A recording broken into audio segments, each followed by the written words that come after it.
Hello Nerdologists and welcome to Caroline's gift giving guide for books for Christmas 2012. I figure we'd start off with my most favorite book that I have read in the past year. And this book is for anyone who was concerned that women were going to lose all of their rights in the last election, or people who just really like dystopian novels such as myself. And that book is The Handmaid's Tale by Margaret Atwood.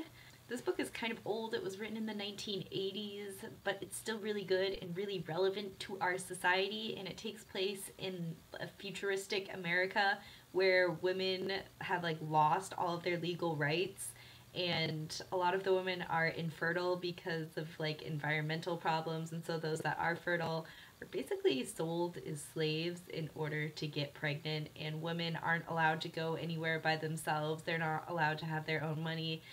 And it's just really crazy, and I really like this book because unlike other dystopian novels, this one kind of goes into the history of how these changes happened and what led to the world becoming crazy and women not having any rights. And interestingly, it also touches on how these strict gender roles enforced by society are hurting men and women, and just it is a wonderful book and everybody should read it.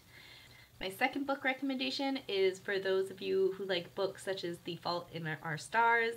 In other words, books that are really good at ripping your heart out with their just beautifulness and honest portrayal of good things and bad things in life, and just they make you feel all the feels. I give you The Perks of Being a Wallflower. This is probably my second favorite book that I've read this year.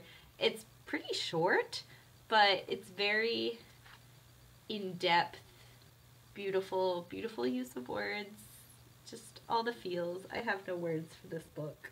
My third recommendation, for those of you who like to feel all the feels, you're probably on Tumblr, which means you probably like Martin Freeman and Sherlock, and I give you The Hobbit, because you should read this book before the movie comes out in 2 weeks. 2 weeks. You've got 2 weeks from Thursday to read this book if you haven't already. It's the prequel to The Lord of the Rings for the 5 of you out there who don't know about this book, and it's really good, and I like it because it's easier to read than The Lord of the Rings. I still have yet to get through The Lord of the Rings, which is embarrassing but true. And also for those of you who have never read The Hobbit, this is kind of what hobbits look like. They kind of look like hedgehogs. Ha ha ha, Tumblr joke, Martin Freeman joke. I just wanted to show you guys my adorable hedgehog. Oh, I'm so bad at cameras. He says hi. And my fourth recommendation, for those of you who like history and are interested in how past historical events are influencing our current politics and things like that, I give you Wild Swans, which is a book written by this woman, and it traces her family history back 3 generations through China, and all of the crazy changes China has gone through in 3 generations. I don't think people realize how much China changed and just how quickly it changed, because the woman's grandmother had her feet bound in the traditional Chinese tradition. Good job using your words, Caroline. But then her mom was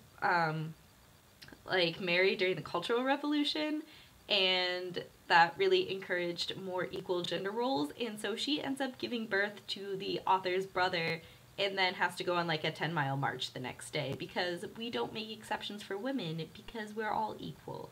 And I just think it's so interesting, and you should read that book. My fifth recommendation is for those of you who like the Nerdology channel.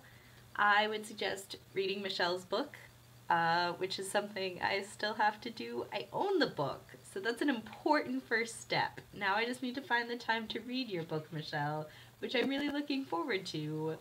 I just need to get through finals before I pick up any more books. And so that's your gift giving guide for 2012. Chelsea, I look forward to your guide on Friday. Also, I'm really jealous that you have snow, because we do not have snow yet. Though I can't really complain about anything, because as Michelle said, I am allegedly going to Miami in January for the national championship for football. Oh, I'm so excited. I'm so excited. Next week when I'm going to be able to tell you that I'm officially going, but Until then, unofficially yours, Caroline.